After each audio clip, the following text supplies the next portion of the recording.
3 انواع مواصلات: تاكسي موتوسيكل والسكوتر. هنشوف مين اللي هيوصل الاول وفي قد ايه وقت ومين ارخص. تفتكروا مين هيكسب؟ فثبت المشوار الساعه 3 العصر. هنتحرك من الزمالك قدام دارس بالظبط، ونقطه الوصول في وسط البلد كشر ابو طارق. اول مواصله التاكسي. 8 دقايق ويوصل. ده كنسل اصلا، نطلب واحد تاني. 6 دقايق. دي مشكله العربيات بقى، في الزحمه ما بتسلكش.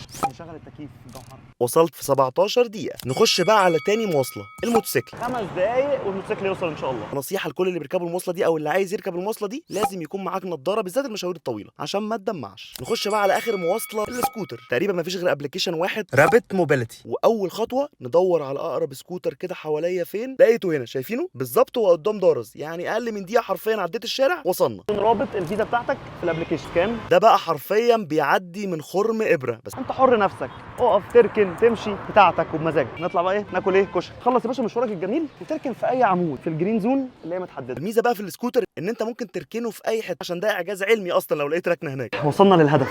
كده اقدر اقول لكم بقى مين اللي كسب. بالنسبه للسرعه السكوتر وصل تقريبا في 9 دقايق بالظبط، اما الموتوسيكل وصل في 10 دقايق. العربيه اكتر حاجه 17 دقيقه. كده السكوتر في مده الوصول هو اول واحد. بالنسبه بقى للسعر السكوتر 27 جنيه، وعرفت معلومه ان الدقيقه ب 3 جنيه. بالنسبه للموتوسيكل 50 جنيه، العربيه 75 جنيه. فكده برده في السعر السكوتر كسب. وكمان بقى بالمره قلت ادلعكم لكل اللي عايز يجرب بقى تجربه السكوتر دي، يدخل الكود ده RBTX زيزو وهيكسب 10 دقايق فور فري. مش اي حاجه بالدعم القضيه الدعاء نبطل نجيب اللي ما يكسبناش.